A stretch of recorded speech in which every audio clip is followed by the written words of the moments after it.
Ең бастысы мына тесік қалдыруды ұмытып кетпеңіздер. Мінекей, мен уже резинасына келдім.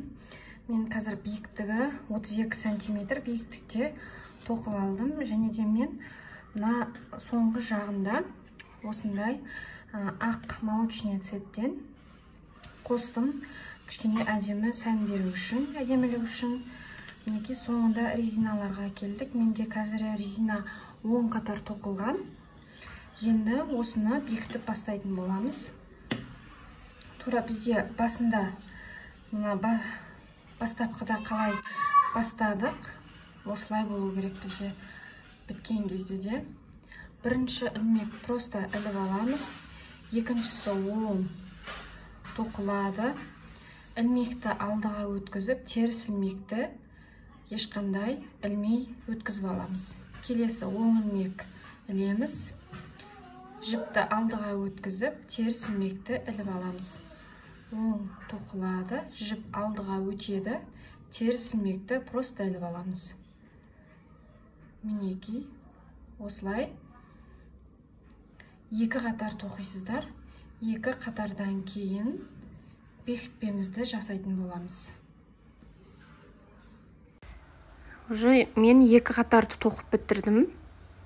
Енді бекітеміз фабричный край әдісі бойынша. Негізі бұл терістен басталу керек. Менде қазір бірінші ілмек оң болып тұр. Сондықтан да бірінші ілмекті просто іліп алам. Одан кейін менде оң ілмек, оң мен теріс екеуін бірге алам. Өйткені менде терістен басталу керек. Одан кейін ары қарай оң теріс бірге кете беретін болады. Бастапқыда бір қалыпқа келтіріп алу үшін бірінші ілмек просто іліп алдым. Одан кейін мына инеге жібімізді өткізіп алдық. Енді осымен мына екі ілмекті бірге аламыз, теріс деп есептеп. Өзімізден инені қараңыздар, мына жерде ілмектің өзімізден сыртқа қарай. Мынау оң жақ болып есептенеді, өзіміз жақ. Осы өзімізден сыртқа қарай екі ілмекті бірге аламыз. Біз былай қарай ілгенде өзімізден сыртқа қарай, жоғары қарай жібімізді тартып шығарып аламыз. Одан кейін келесі бұл бірінші этап, екінші этап. Мына бізді босатамыз, қажет жоқ уже. Инемен осыны іліп аламыз, осы босатқан жібімізді. Осы жіппен бізде жаңағы екі жіптен кейінгі оң ілмек. Жаңағы екі бірге алған жіпті біз мынаны теріс деп есептедік. Одан кейінгі оң ілмекті өзімізден ішке қарай аламыз. Өзімізге қарай. Өзімізге қарай жіпті сәл кішкене тартып ұстаймыз. Енді мына екі ілмекті ішке қарай алатын боламыз. Жаңа осылай міне ішке өзімізге қарай. Біз бағана басында сыртқа қарай шығарғамыз. Енді мінекей ішке қарай кіргіздік. Осы ілмекті, бірінші ілмегіміз бұл біздің. Енді осыны босатамыз. Осы екі ілмек жаңағы, одан кейінгі оң ілмек. Теріс пен оң екеуін бірге босатамыз. Уже қазіргі мына босатылған оң ілмегімізді қайта бізге ілуге қажет болады. Енді келесі қатар бізде терістен басталады. Осылай бір қалыпқа түсеміз. Міне тура жаңағыны қайталаймыз. Жоғарыға қарай шығарамыз ілмекті. Теріс ілмегімізден жоғарыға қарай тартып шығардық. Келесі одан кейін мына жерде бізде оң босатылған ілмек бар. Оң ілмек. Осы оң ілмектен қайтадан аламыз. Мынау бізде оң қатар. Осымен келесі оң ілмек екеуін бірге. Мына ортадағы теріс. Екі оң ілмекті ішке қарай, өзімізге қарай аламыз. Бұл екінші этап. Үшінші этап. Мына бірінші тұрған теріс ілмекті аламыз үшінші этапта. Қазір менде жақта жарық қосылмай қалып отыр. Так, осы бірінші тұрған теріс ілмекті, мынау теріс ілмек, осыны қайтадан тағы ішке алатын боламыз. Өзімізге қарай.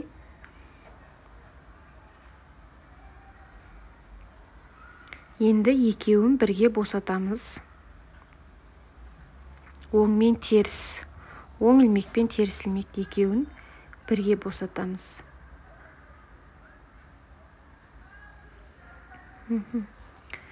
Так, қайтадан басынан басталады. Бізде қазір міне уже бірінші теріс ілмек тұр.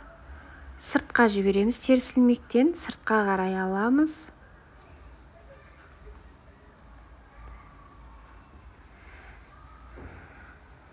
Теріс ілмектен сыртқа қарай тартып шығарып аламыз.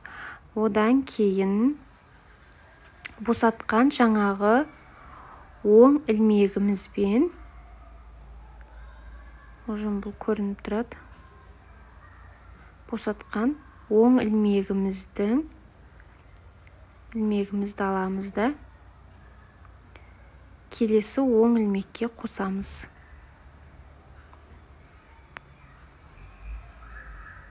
Екеуін алып, ішке өзімізге қарай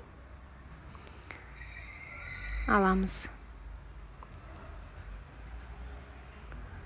Одан кейін бірінші тұрған теріс ілмекті, оны да тоже ішке өзімізге қарай аламыз. Енді екеуін бірге босатамыз міне.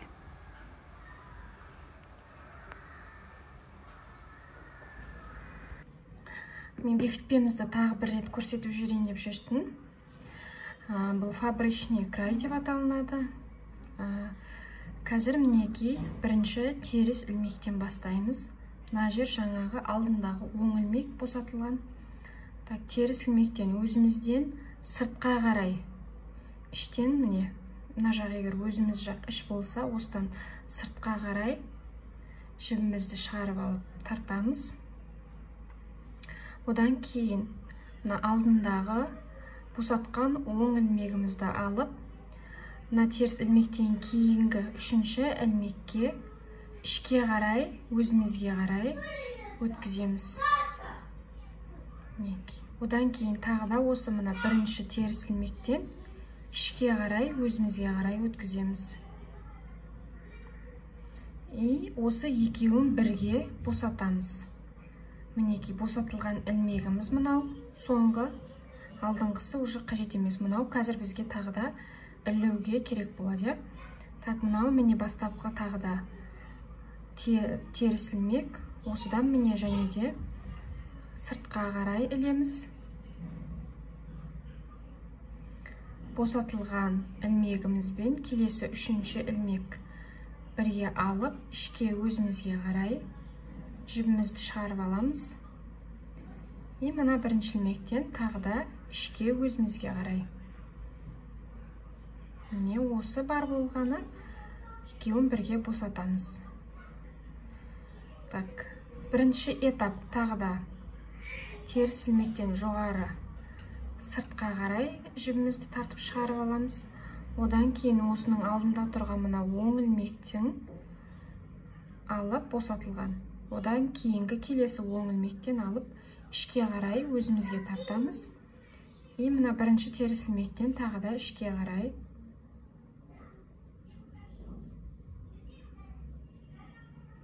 Екеуін бірге босатамыз. Мінеки босатылған ілмегіміз мында. Бірінші этап теріс ілмектен жоғары сыртқа қарай. Екінші этап босатылған оң ілмекпен келесі оң ілмекті бірге ішке қарай. Үшінші этап мына бірінші оң ілмегімізден ішке қарай. Басында сыртқа қарай алдық. Одан енді үшінші этапта ішке қарай, өзімізге қарай аламыз. Бірге екеуін босатамыз. Міне, все, осылай жалғасып кете береді. Тағы бір рет көрсетейін. Теріс ілмектен міне сыртқа қарай бірінші этап. Екінші этап мына босатылған оң ілмекпен келесі оң ілмекті бірге ішке қарай, өзімізге қарай тартамыз. Одан кейін мына бірінші ілмегімізді қайтадан ішке қарай.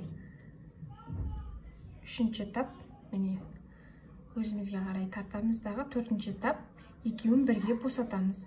Осылай қайталана береді, қыздар. Ешқандай қиындығы жоқ. Мына босатылған ілмек пен келесі оң ілмек бірге алынады.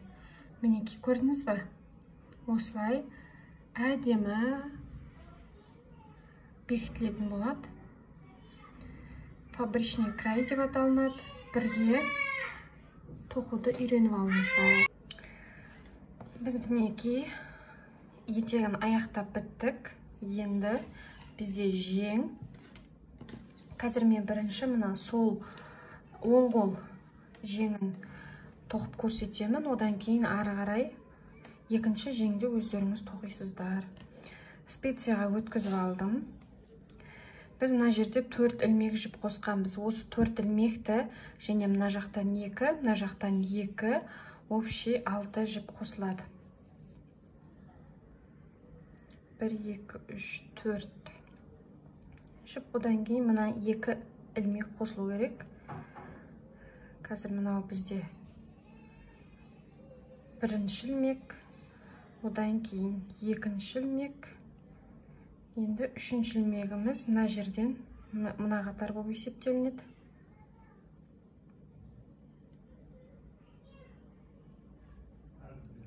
Үшінші ілмек, 4,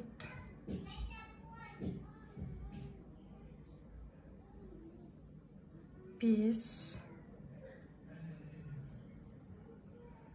6, мынау мінекей ортадағы 4 ілмек. Одан кейін мына жақтан 2, и мына жағынан тоже 2 алу керекпіз.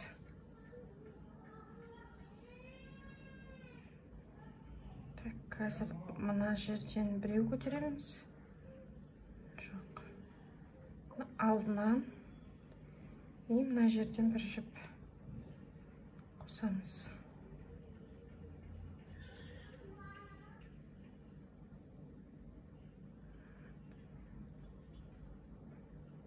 Жіпті мен бұлай айландырып қосып жатырмын, өйткені мына жерден тесік болып қалмас үшін.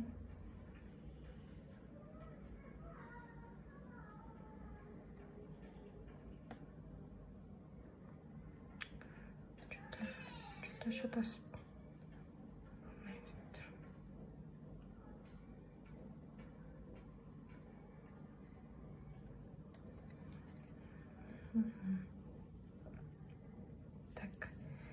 Так, мына жақтан 2 ілмек, мына ортадан 4, и мына жақтан 2 ілмек қосылды. Енді ары қарай жалғастырып тоқи береміз. Мынау жібіміздің ұшы сәл биіктетіп көтергеннен кейін ұшын бекітетін боламыз. Ал қазірге оң ілмекпен айландыра тоқи бересіздер. Бұрынғыдай ешқандай өзгеріссіз. Әр 4 қатар сайын кемітесіз. Кемітіп отырамыз 2 ілмектен бірге. Мен қазір 2 қатар тоқимын. Мынау менде бірінші қатар. Осыдан кейін тағы бір қатар тоқимын, 2 қатар. 2 қатардан кейін бір рет кемітем. Ал одан кейін 4 қатардан кейін бір рет кемітіп отырам. Осылайша менде жең соңына дейін тоқылу керек. Ал сәттілік. Қазір осы қатарды және осыдан кейінгі екінші қатарды өздеріңіз аяқтаңыздар. Міне мен уже жеңге келдім. Жеңін тоқып бастайтын боламын. Тек оң тоқу үлгісі бойынша. Соңғы мына 2 ілмекті бірге алып қысқартамын. Бұл менде 3-ші қатар. 2 қатар тоқып алдым, 3-ші қатарында қысқартып жатырмын. Мына жақтан 2, мына бергі бетінен тоже 2 ілмектен бірге алам. Мен мына жерде специяны бұраған жерім босап кетті де, ыңғайсыз болып тұр. Жібім ілінбей, қазір мына видеоны түсіріп алғаннан кейін сейчас жөндейтін болам. Мына жермен де босап кетті. Специям жылжып, жіп кіріп кетіп жатыр. Так, қазір жөндеп алатын боламыз. Ары қарай екінші бетіндегі мынау көрдіңіз бе, тура ортасы жеңнің, қолтық астының тура ортасы. Сіздер де осылай тура ортасына алыңыздар, тура ортадан қысқарылу үшін. Так, келесі екі ілмекті бірге алдық. Ары қарай тек оң тоқыла береді. Айландыра тек оң тоқи бересіздер. Бұл үшінші қатарда қысқарттық. Енді 4 қатардан кейін қысқартамын мен. 4 қатар сайын қысқартып отыратын болам. Тек мына бастапқыда ғана мен 2 қатардан кейін қысқарттым. Мына жердегі жіптің бастаған жерін ұшы шығып тұр ғой астында. Соны кейін өздеріңіз бекітетін боламыз. Жіп боса кетпес үшін. Так, осылай ары қарай айландыра тоқи бересіздер. 4 қатар сайын қысқартып отырыңыздар. Және соңында менде мынандай манжет болады, жеңнің ұшы тура осы сияқты молочный цветтен. Мінекей, мен уже жеңді өзіме қажет мөлшерде тоқып алдым. Осы жерде айта кететін.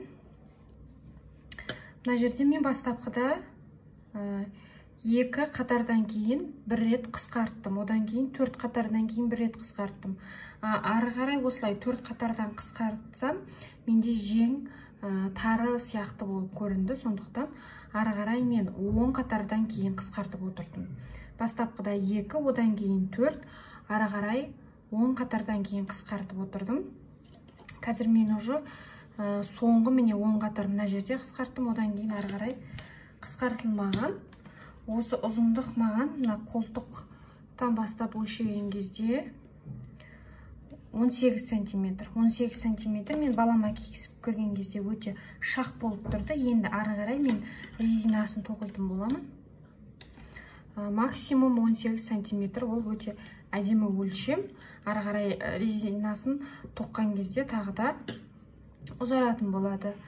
Так, қазір біріншіден 1, 2, 3, 4, 5 ілмекті бірге алып, одан кейін 2 ілмекті бірге алып қысқартам. Ары қарай тоже солай. 1, 2, 3, 4, 5, екеуін бірге. Ары қарай тағы солай. 1, 2, 3, 4.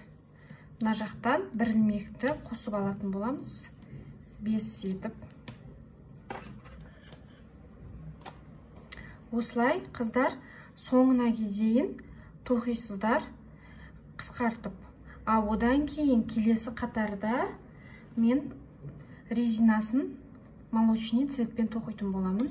Мына тура етегі сияқты етіп, бір оң, бір теріс резина. Ешқандай қиындық жоқ. Өздеріңіз ары қарай тоқып аяқтайтын боласыздар. Мен тек мынау қолдың резинасын мына етегіне қарағанда сәл қысқалау аламын биіктігін. Мына жерде мысалы менде резина 3 сантиметр болса, мен анда шамамен 2 сантиметр, 2,5 сантиметрде ететін болам. Ал сәттілік қыздар, жеңін аяқтаймыз, одан кейін түймелерін қадайтын боламыз. Мінекей, мен уже жеңді тоқып бітірдім. Өзіме керек мөлшерде. Шамамен менде 2,5 сантиметр. Манжеттің биіктігі. Енді бекітетін боламыз. Тура мына етегін бекіткен сияқты бекітеміз. Бір рет қайталап көрсетіп жіберейін деп шештім. Қазір бізде бірінші терістен басталу керек. Мына жерде менде бірінші ілмек, оң ілмек. Сондықтан осы бірінші оң ілмекті іліп алам. Одан кейінгі ілмек менде теріс ілмекті мінекей. Бұлай инені өзіңізден сыртқа қарай, өзіңізден сыртқа қарай шығарып аласыз.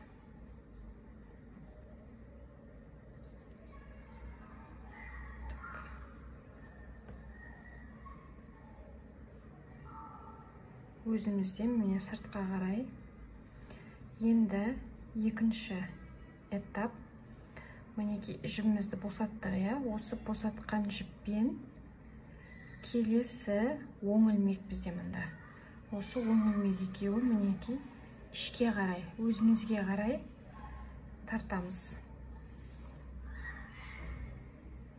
Енді келесі мына жаңағы терісіміз, үшінші этап. Бұны да былай өзімізге қарай.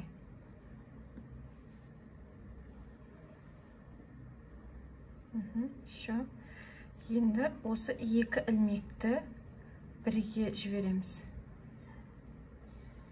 Бірге босатамыз. Мынау міне біздің қазіргі босатылған оң ілмек, бұл бізге қазір қажет болады. Келесі міне тура сол жаңағын қайталаймыз. Теріс ілмекті сыртқа қарай, өзімізден сыртқа қарай іліп аламыз. Одан кейін мынау жаңағы босатылған ілмеге, осы босатылған ілмекпен келесі оң ілмекті бірге ішке қарай. Одан кейінгі жаңағы сыртқа қарай ілген теріс ілмегіміз, енді бұны ішке қарай. Уже екеуін бірге босатамыз. Мынау мінеки соңғы оң ілмек, бұл бізге қажет болады. Тағы да солай қайталаймыз. Теріс ілмекті міне бірінші этап сыртқа.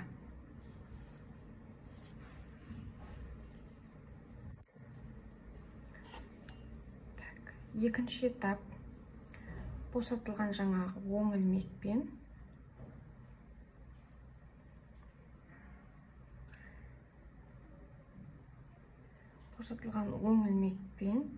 келесі оң ілмекті ішке қарай өзімізге. Екінші этап бұл. Үшінші этап тура солай. Мына бірінші ілмекті ішке қарай. Екеуін бірге босатамыз. Келесі қайтадан сол теріс ілмекті сыртқа қарай тоқимыз. Одан кейін екеуін бірге ішке қарай. Солай біздің фабричный край осылай аяқталатын болады мінеки. Өстіп до конца қатарды аяқтайсыздар. Осымен біздің кардиганымыз, жилетіміз дейміз ба, дайын. Ендігі мәселе бізде бұны жуу керек, және де түймелерін қадау керек мына жаққа. Одан кейін мынандай артық жіптерін жасырып, әдемілеп дайындайтын боламыз.